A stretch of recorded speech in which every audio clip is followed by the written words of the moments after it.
अब इस पीरियड के बाद आदमी 15-16 साल की एज में पहुंचता है लगभग,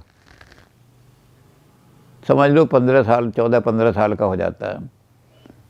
इसको कहते हैं जेनिटेलिया स्टेज। अब सारी सेक्स जो है वो केंद्रित होकर के अलग अलग सेंटर से थे, उन सेंटर से सारी वो जेनिटल में आकर के कंसंट्रेट हो जाती है, और जो उसके डेवलपमेंटल रीजन हैं उनमें वो सेक्स के इरोटिक जोन बन जाते हैं। इरोटिक जोन का मतलब जिसको छूने पर इरोस, सेक्स की इच्छा, उसको छूते एकदम सेक्स की इच्छा हो। और सेक्स की इच्छा फ्राइड ने क्या किया, इरेक्टाइल या लिंग में उत्तेजना है, उनको कहते हैं हम इरोटिक जोन।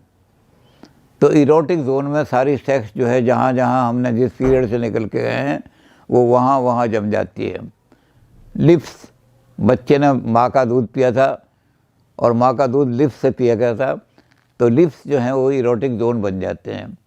बाकी कहीं भी सेक्स नहीं रहती, बाकी आँख को छुओ, कान को छुओ, कोई सेक्स सिलेक्शन, लेकिन लिप्स से हैं उनको अगर आप टच करोगे तो आपको सेक्स की इच्छा पैदा होगी, इरोटिक जोन। तो ओरल पीरियड में इरोटिक जोन जो थी वो इस लिप्स पे थी, तो वो वहीं इरोटिक जोन बन जाते हैं। जब वो सकिंग कर रहा था बच्चा, तो माँ के जो निपल थे उन निपल में बच्चे को बड़ा प्लेजर मिलता था, उन प्लेजर से ब्रेस्ट के अंदर बच्चा बड़ा प्लेजर लेता था। तो वो जो ब्रेस्ट ओरिजिनल सेक्स के थे, सेक्स वहाँ कंसंट्रेट हो जाती है, वो इरोटिक जोन बन जाता है। आप उसको छुएंगे जो निपल्स होते हैं ब्रेस्ट के, तो सेक्स की इच्छा पैदा हो जाएगी। उसके बाद जो आपका जेनिटल ऑर्गन है उसके आसपास के जोन और एनल जोन, थाई का ऊपर का हिस्सा, ये इरोटिक जोन बन जाएगा। बाकी सब जगह से सेक्स जो है वो कंसेंट हो करके जेनिटेलिया में आ जाएगी। ये जेनिटल ऑर्गन जो है परफेक्ट मैन बना देता है आदमी को। इसमें सबसे पहले क्या होता है, प्यूबर्टी हेयर। अब वह फ्रायड ने इसको 15-16 साल बताया, 15-16 साल में प्यूबर्टी हेयर निकलते नहीं, 17-18 साल में निकलते हैं। कि प्यूबर्टी हेयर का मतलब जवानी के बाल, जैसे मूंछ है, दाढ़ी है, और भी, तो इनको कहते हैं जवानी के बाल, प्यूबर्टी हेयर। प्यूबर्टी हेयर प्रकट होने शुरू हो जाते हैं, इसका मतलब अब जो सेक्स है अब जेनिटेलिया में सेंटर हो रही है सारी की सारी। अगर प्यूबर्टी हेयर आदमी के लेट हो जाए तो उसके अंदर एफिमिनेसी आ जाएगी, शर्मीलापन ज़्यादा आ जाएगा, औरतों की तरह से शर्माएगा वो, और इसी तरह से बहुत सारे ट्रेट्स औरतों जैसे हो जाएंगे इसमें। तो प्यूबर्टी हेयर भी टाइम पे निकलने चाहिए।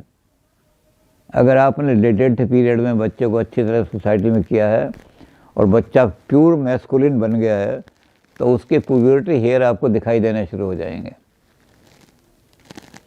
जब प्यूबर्टी हेयर दिखाई देने शुरू हो जाए तो समझ लो अब बच्चा जवान हो गया, जवानी में आ गया सारा का सारा।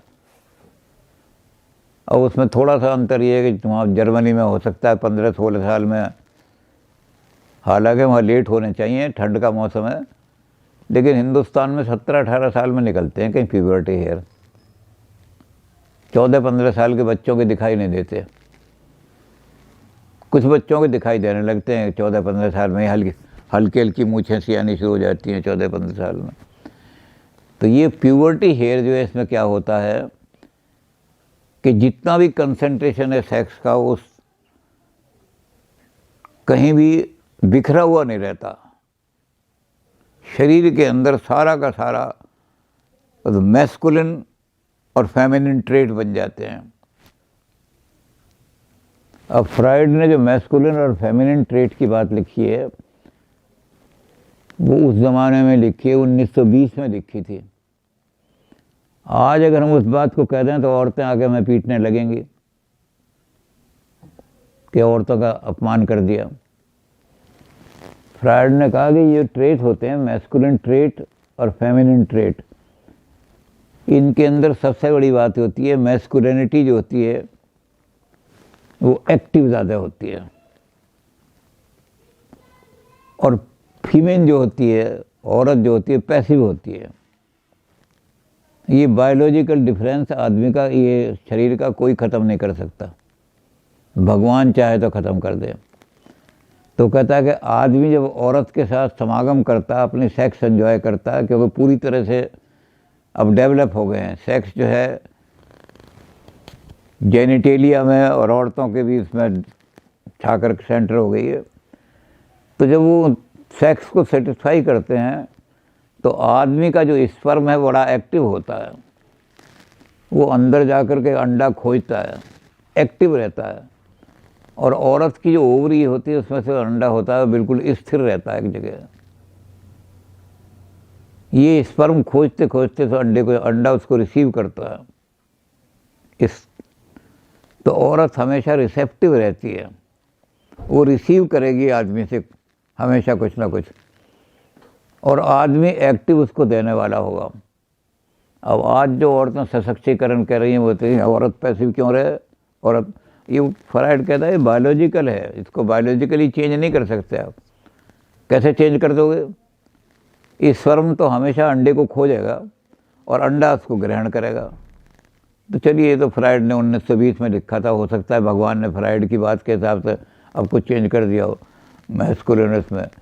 तो आगे हमारी पर्सनैलिटी डेवलप हो रही है।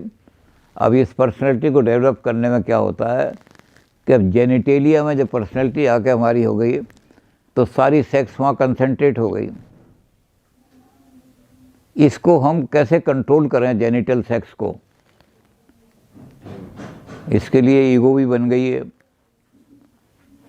अब ईगो को कैसे कंट्रोल करें ये हम देखेंगे। फिर डिफेंस मैकेनिज्म फ्राइड ने बताया। हमारी जब सेक्स बड़ी स्ट्रॉन्ग होती है तो उससे कैसे बचें, डिफेंस कैसे करें। तो अभी हम पर्सनैलिटी को, फ्राइड की पर्सनैलिटी को कर रहे हैं। पर्सनैलिटी में हम देखेंगे डिफेंस मैकेनिज्म भी आएंगे, कुछ आएंगे पर्सनैलिटी के अंदर, तो हेल्दी पर्सनैलिटी डेवलप हो जाएगी। अब आप यहाँ तक आ गए, जेनिटल ऑर्गन पे आपकी सारी सेक्स जो है कंसंट्रेट हो गई, और जोन जो है वो तय हो गए कि जो जोन आपके इस पीरियड में, जो आपका डेवलपमेंट पीरियड था, उसमें जो जो जोन थे वो जोन वहाँ इरोटिक जोन बन गए।